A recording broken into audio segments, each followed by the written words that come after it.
అందరికీ నమస్కారం. Praise the lord.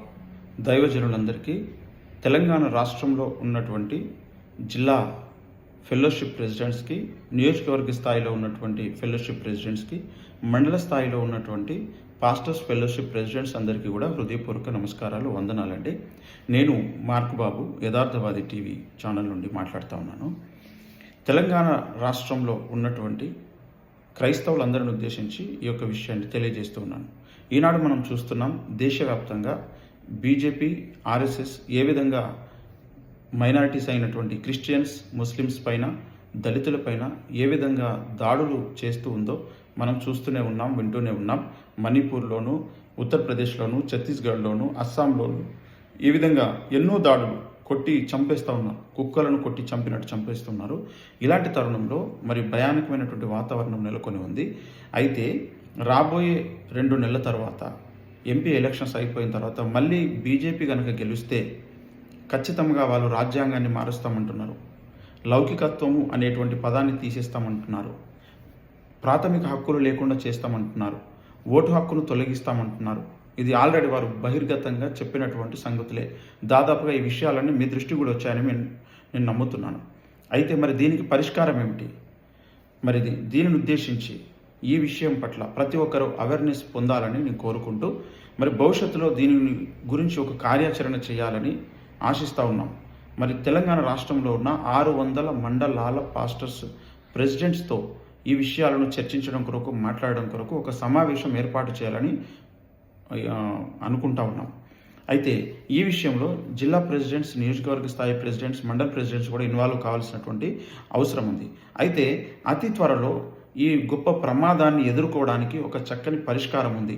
అదేంటంటే, క్రైస్తవ సమాజం పక్షంగా మనము ఒక ఎంపీ నియోజకవర్గ స్థాయిలో తెలంగాణ రాష్ట్రంలో 17 ఎంపీ నియోజకవర్గాలు ఉన్నాయి.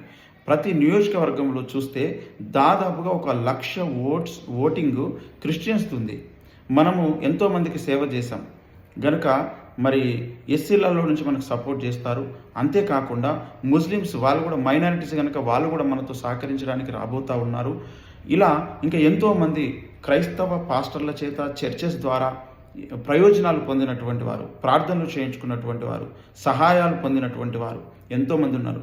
ఖచ్చితంగా మన ఉనికికే ఒక పెద్ద ప్రమాదం ఉంది కనుక దీన్ని వివరించి చెప్పినప్పుడు ముఖ్యంగా పాస్టర్సు, తర్వాత చర్చెస్లో చెప్పాలి. విశ్వాసులందరికీ కూడా ఈ విషయాలు చెప్పాలి. విశ్వాసులు కూడా వెళ్ళి అందరికీ గనక తెలియచేస్తే మన ఎంపీ నియోజకవర్గ స్థాయిలో ఒక 17 మంది క్రైస్తవులను, అది పాస్టర్స్ కావచ్చు, విశ్వాసులు కావచ్చు, లేదా పొలిటికల్గా ఇన్వాల్వ్మెంట్ ఉన్నటువంటి వారిని మనం ఎంపిక చేసుకొని ఈ రాబోయే ఎలక్షన్స్లో నిలబెట్టుకోగలిగితే కనుక ఒక నియోజకవర్గం నుంచి మినిమం 1,00,000 ఓట్స్, 1,00,000 ఓట్లు అందరివి పడేటువంటి అవకాశం ఉంది. 1,00,000 ఓట్లు పడితే కనుక ఎవరినైతే మనం ముందు పెట్టుకుంటామో దేవుని దయ వల్ల గెలిస్తే సంతోషం, ఇంకెక్కువ ఓట్స్ వచ్చి, అంతేకాకుండా 1,00,000 ఓట్లు వచ్చినా సరే ఆ 1,00,000 ఓటు బ్యాంకుతో మనం ముందు పెట్టుకున్న పర్సన్ ఎవరైతే ఉన్నారో వారి ద్వారా మనం రేపు కలెక్టర్ గారితో, ఆర్డీఓ గారితో, ఎంఆర్ఓతో రేపు మనము వారిని ప్రశ్నించవచ్చు. ఏవైనా సమస్యలు జరిగినప్పుడు, చర్చెస్ మీద దాడి జరిగినప్పుడు మనం ఎదుర్కోవచ్చు కూడా. ఈరోజు మణిపూర్ వాళ్ళకు ఒక ఎగ్జాంపుల్. తర్వాత మిగతా రాష్ట్రాలలో కూడా ఇలాంటి సంఘటనలే చోటు చేసుకునే ప్రమాదం ఉంది. మొన్న జనవాడలోను, తర్వాత మేనూరులోను, భద్రాద్రి కొత్తగూడెము జిల్లాలోను, ఇంకా ఎన్నో స్థలాలలో ఇంకా మన దృష్టికి రానివి ఎన్నో ఉంటున్నాయి. గనుక వీటినన్నిటిని ఎదుర్కొనేటువంటి ఏకైక మార్గం మనమంతా ఒక ఓటు బ్యాంకుగా మారడమే. మనమంతా మనలో నుండి ఒక వ్యక్తిని రేపు ఎంపీగా నిలబెట్టుకొని మనం ఓటు బ్యాంకు ద్వారా వారిని ఎదుర్కోవడమే మనకున్నటువంటి ఒక చక్కని పరిష్కారం. కనుక ఈ విషయంలో ప్రతి ఒక్కరూ ఆలోచిస్తారని కోరుకుంటున్నాను. మీ సలహాలు, సూచనలు ఏమైనా ఉంటే మీరు తెలియచేయండి. మరి నా నంబర్ వచ్చేసి 9000008329.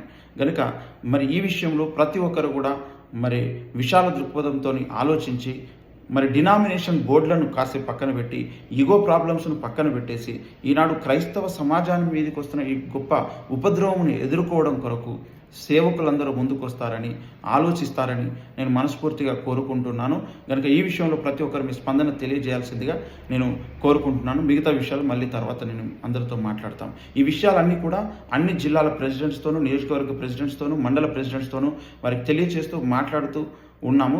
ఈ విషయంలో మిగతా వారందరూ కూడా మీరు సహకరించాల్సిందిగా మనవి చేస్తూ ఉన్నాం.